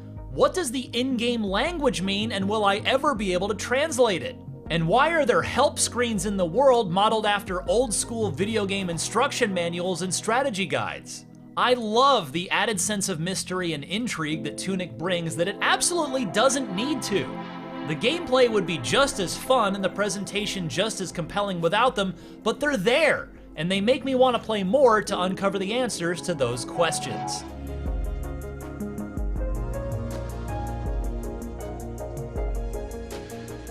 Like any good Zelda-style game, there are secrets hiding all over the place if you look carefully enough. Shouldice very politely requested that I not spoil any of them for you before you have a chance to play the demo for yourself, so I'll just say this. Put yourself in a Zelda mindset, and you'll probably have some good ideas of where to look. Shouldice told me that there are 6 secret items hidden in the demo, which means there are certainly plenty more to discover in the full game as well. On this note, the new demo makes it pretty clear that you will not be completing Tunic in just one sitting. The one dungeon here has plenty of layers to it, and while you can save your progress at various shrines, doing so resets all of the monsters, so there will be a constant tug of war between taking risks to progress and playing it safe. I do appreciate how there are environmental shortcuts that open up as you go, meaning that if you die, and believe me, you will die, respawning at the last save point means you won't have to walk as far or fight through everything all over again in order to get where you're going. But this world is clearly a big one, just like any Zelda-style game worth its salt. Finally, allow me to state the obvious. Tunic looks and sounds beautiful. The simplistic, colorful visuals lend Tunic a very playful visual tone, while the serene music adds a very pleasant, calming vibe to the gameplay. The combination of the two is fantastic. Tunic blends retro and modern in both the audio and visual departments in a way that gives it a wholly unique look and feel. I absolutely love it. And with that, I wholeheartedly recommend you play the Xbox demo yourself on June 15th, and after you do, I have little doubt that Tunic will not only ping on your upcoming game radar, but rocket up towards the top of your wish list in the process. While Shouldice still hasn't given a concrete release date for Tunic, there's more reason than ever to believe that 2021 is finally the year. For more on Tunic, don't miss more gameplay from the old demo, and for everything else in the world of video games, stick with IGN. IGN Expo is just reaching its peak, so don't go anywhere. Right now, we've got 6, count them, 6 fresh trailers loaded up like a blast cartridges in a laser pistol aimed at the heart of your boredom. Because I know y'all get bored. Yeah.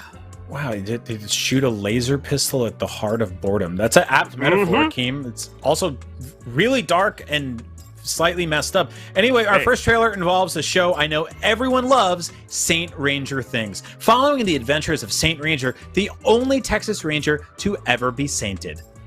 Well, Brian, actually, I'm gonna have to poke a couple of holes in your cloud here, my boy. It actually, that's a typo. It says Stranger Things. Oh no, that's not a typo. I just can't read. Well, anyway, let's see what the Stranger Things or Saint Ranger Things team are doing in the world of Smite. Or Smitty.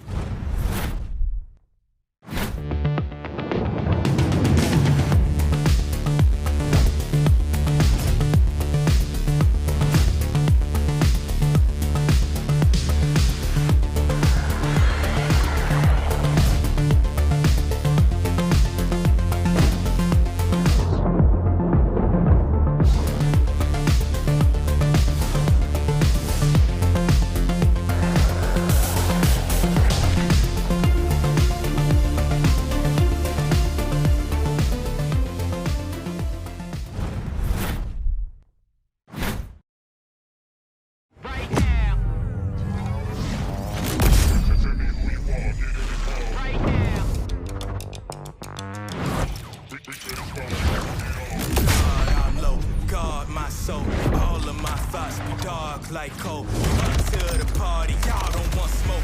Energize the body, praise up the yard right now. Get in the car right now. The stars, I want it all right now. Just in the car, fighting no war right now.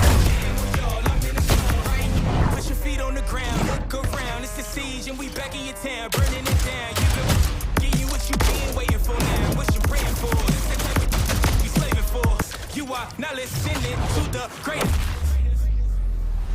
Right now, tell me who you are. Get in the car right now. We shitting on y'all. I'm in the store right now.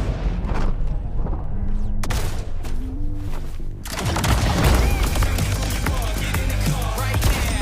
For the stars, I'm in it right now. Tell me who you are. Get in the car right now. For the stars, I'm in it right now. That's how I feel when you get to the commas, right?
Now that was the new game, Battle of the Bands. Now I can't wait for that one. That's actually being produced in part by The Living Tombstone, and we've got an exclusive music video from those guys you can check out over on IGN's YouTube channel.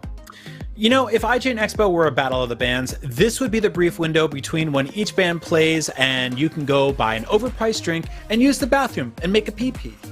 You know what? Fortunately, you can still watch ads in the bathroom from your phone or your laptops. So take it to the toilet, y'all. Summer of Gaming continues after this quick break. Don't take your laptop to the toilet, y'all. Don't listen to Akeem. Don't do that. That's weird. Come on.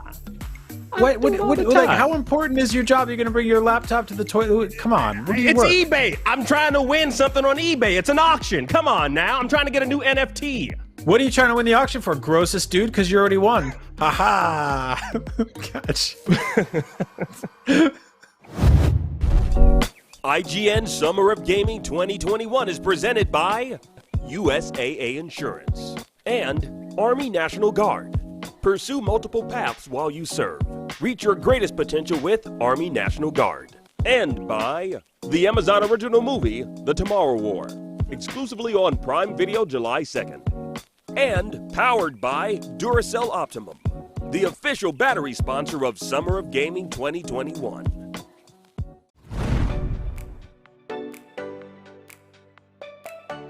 If you're not following IGN on social media, what are you waiting for? We're constantly updating our feeds to bring you the latest news, gameplay, custom original content, the best user-generated videos and art, memes, and a whole lot more. Be part of the conversation throughout the year. Follow IGN on Instagram, Twitter, Facebook, TikTok, and Snapchat.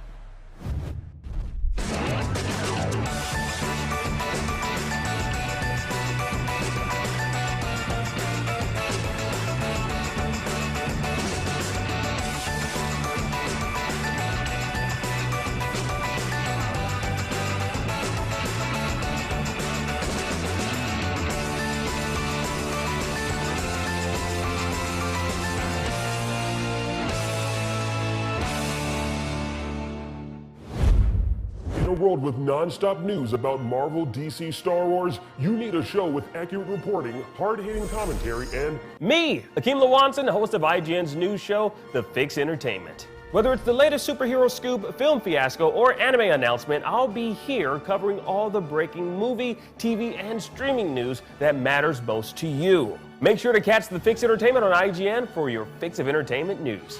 Let's drop it.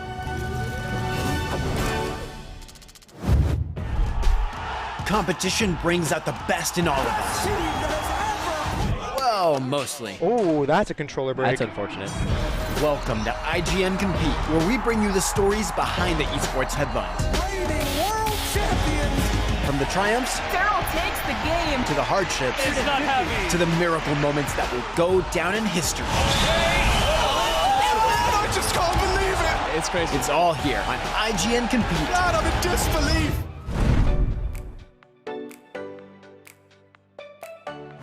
Yo, what's going on, everybody? Welcome back to IGN Expo, part of IGN Summer of Gaming. A whole summer of gaming, and we're dishing up hot trailers and plenty of them. Barbecue, summertime, sand, the beach, kissing under the boardwalk. All the summer stuff you love and crave that I just made up. But coming up next, we've got trailers for a Metroidvania puzzle game, a classic murder mystery, and a game where you finally get to fight Louis XVI's robot army. I hate them. That's insane, man. You know, and we got many more on top of all of that. I mean, these developers are really, really freaking creative. Let's check them out.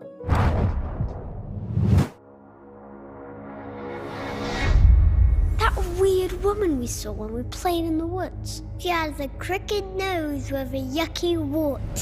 It's just the long grey hair that makes her look old. But she's pretty young, actually. She owns a black kitty. She built herself a shelter out of wood and pieces of old cloth. I think it was standing on a chicken leg. It's made of gingerbread chocolate candy and a lot of icing. Or bones.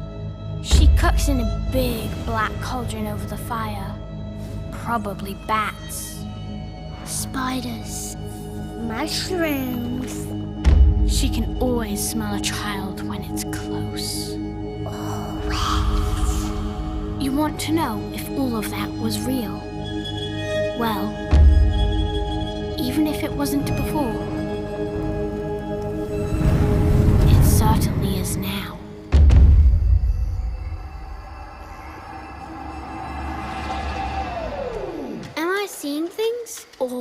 she have a hunting bow?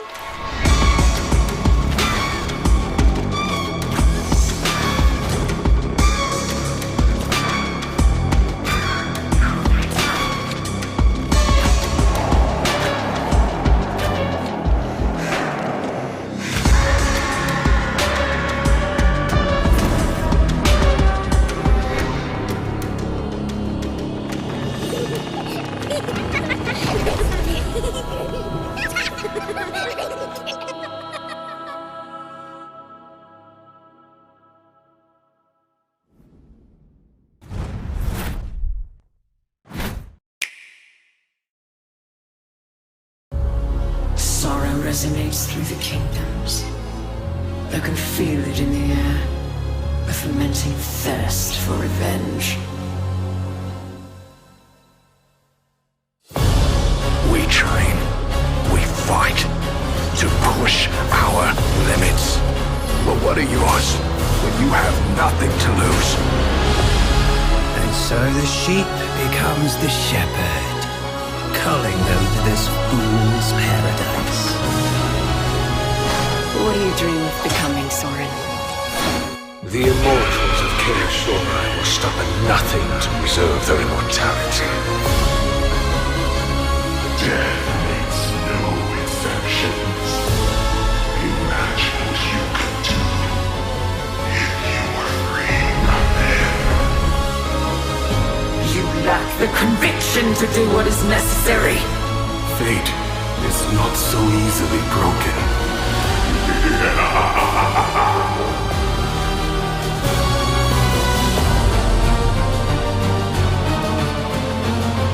Continue to feed into this cycle of death. Light doesn't deserve to fade just yet. You remember our deal, don't you?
The king left us no chance. They were too many, too strong. and made of steel. The fighting was too one-sided. We were slaughtered. The machines wouldn't even let me flee. Paris burns and is lost, short of a miracle.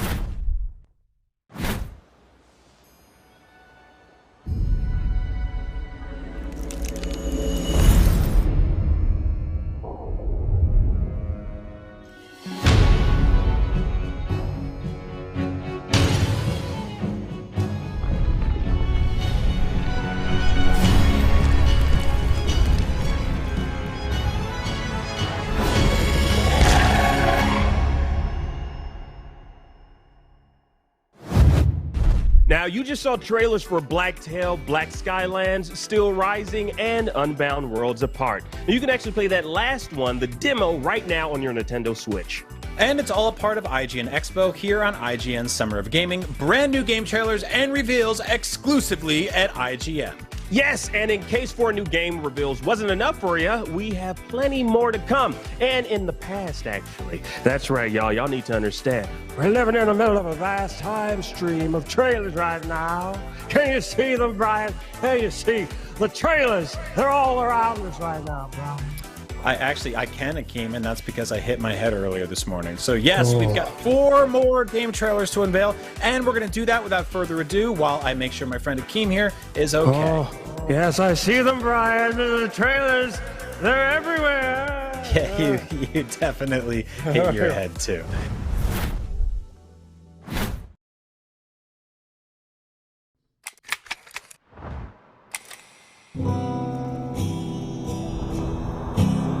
Time is like gravity.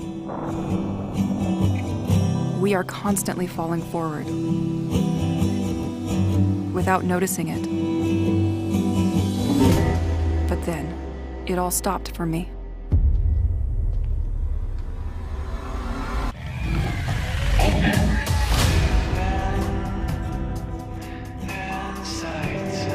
Dear Journal, it's been a while.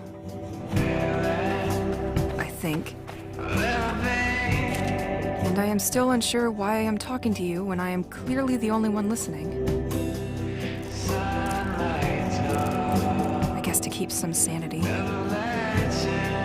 Well, you are still stuck. If you are starting to lose it, please don't.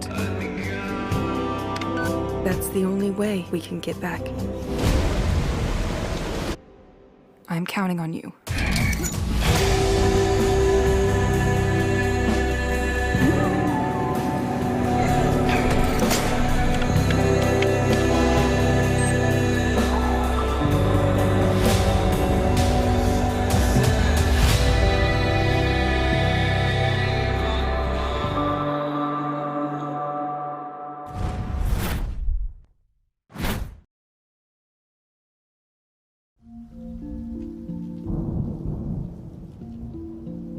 Nanny?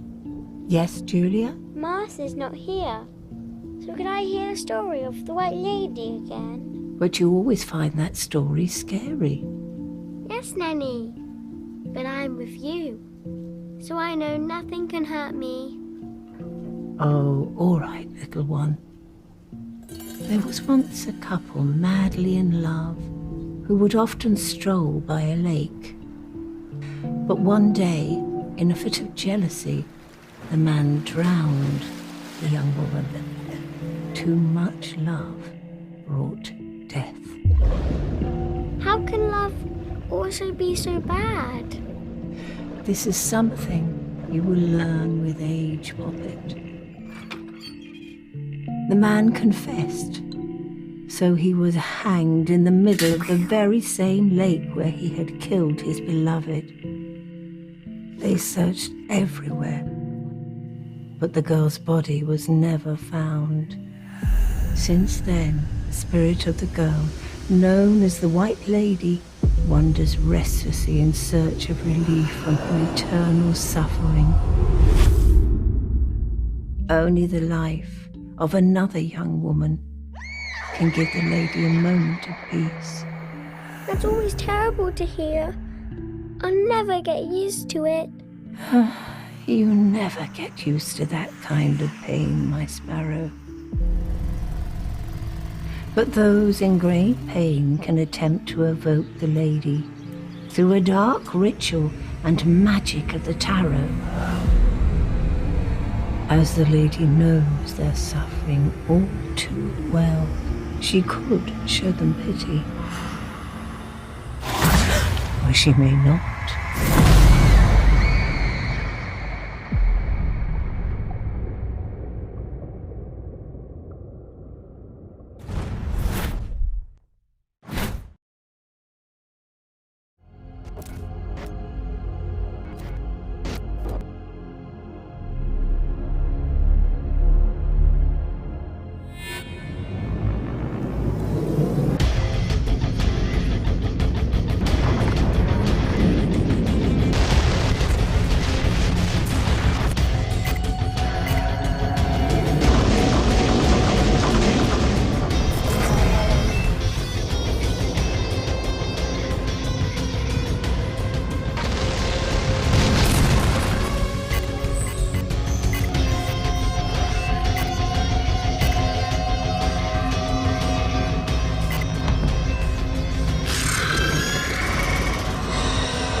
The catastrophe of 1986 was a great gift for humanity. One of the greatest. What are you talking about? I could tell you things that would turn your whole life upside down. But I don't want that.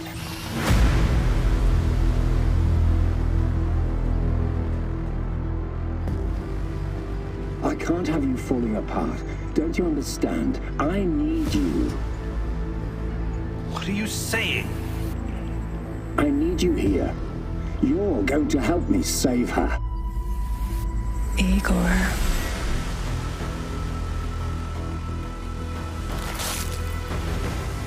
Chernobylite opened a door to something that will change the history of mankind forever. Forever.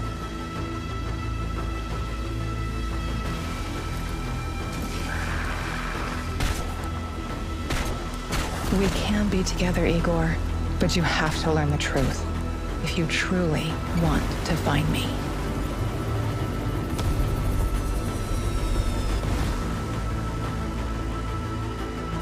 You cannot succeed alone, but there are others who will help you. This is it, my love. The last stretch. You've been through so much for me. Make sure you're ready, because it will take everything you have. Your wits, your strength, your plan, your companion's loyalty, everything. Good luck, my love.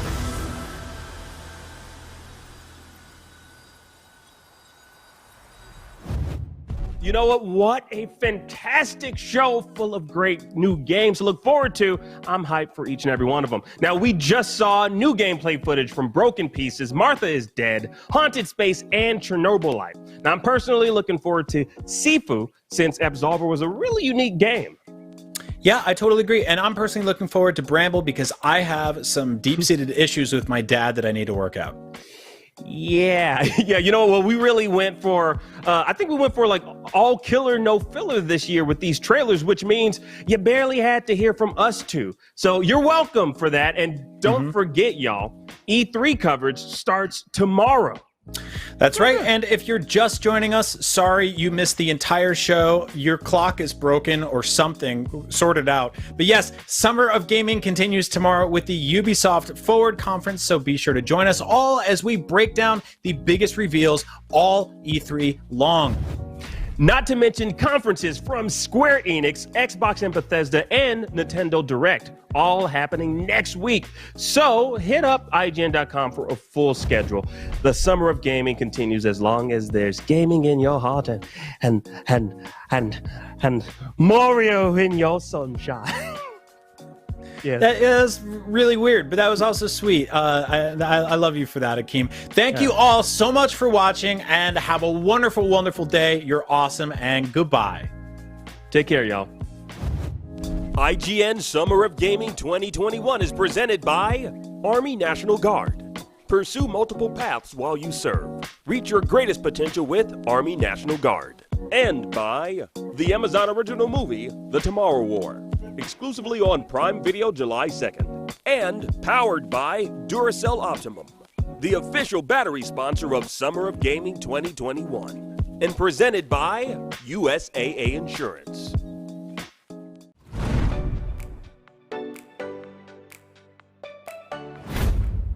Not only is IGN the world's biggest media brand for games and entertainment, but we also have a team of some of the world's biggest fans of your favorite franchises. From breaking news and exclusives, never-before-seen looks at movies and games, to reviews, let's plays, and live streams, IGN brings you all the coverage you need, no matter where you are. Whether you're on IGN.com, the IGN app, YouTube, Facebook, or Snapchat, we've always got you covered. IGN, the #1 source for all games and entertainment fans worldwide.